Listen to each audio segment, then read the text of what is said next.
Okay, another fun shape to make is what I call the spiral. So again, I'm going to flatten my tape. I'm going to take it and I'm going to bend it so that it's basically folded in half, but I want it to kind of be offset at the bottom. So it's going to kind of be V'd like this. And then what I'm do is I take so I consider this the bottom piece because it's laying underneath this other one. So I'm going to take my bottom piece and I'm going to start folding it over my top piece. So I take it and I fold it right along the edge of the tape. So now this piece is my bottom piece, and so I'm going to fold it again right along the edge of the tape. So what will happen as I do this, I keep folding it right on the edge, it's going to start to form a spiral.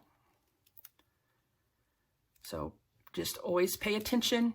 If you want it to, be even and go the same direction, you only want to take the bottom piece, fold it along the edge of the top piece, and that will keep it going.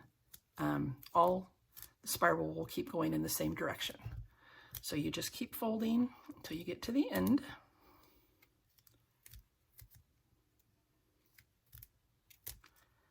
Bottom over top. And keep going, bottom over top every time. So always, for me, the bottom here this time is on the left, so I always take that side and I fold it over the top piece. And it keeps spiraling as I go. And then when I get to the end, like this, I fold that over, and then that gives me this fun spiral shape. So your spiral, the shape of it's going to be determined by how, I guess, steep your V is at the beginning, right? So if you make a wider V, it's going to be differently shaped and spiraled than a more narrow V. And then also you can do it so that the bottom is on the right-hand side instead of the left-hand side, and then it's going to spiral the opposite direction. So that one's kind of a fun one to make. I like to make it and use it for different things. So so that's the spiral. So one more time, let's look at it again, just because that one's kind of confusing sometimes. So you're going to flatten your piece.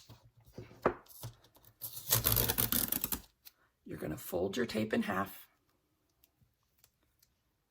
And you want it to have a V at the bottom. So this time I'm going to go a little more closer together with my V. Let me fix my end here. All right, so now this time my right side is on the bottom, my left side is on the top. So I'm going to take this right side and I'm going to fold it over the left side, just like that. So again, take the bottom, fold it over the top. You just keep doing that. My students sometimes like to take them and they'll do the bottom over the top for a while, and then they'll switch and do the top over the bottom. And so then that makes it change direction. So then they'll have a spiral that spirals one way and then it starts to spiral another way. And so that one's kind of cool too. But I generally do this just because it's, I don't know, I like it. So remember the bottom piece over the top piece, and you just keep going until you get to the end. So this one I started, the bottom is on the right. The other one I made earlier, the bottom was on the left. And so you can see here that they're different from each other. So if you're like me and it drives you a little crazy to have everything be the same all the time, then this is a way, if you want to do these, you can change it by changing which piece goes on the bottom.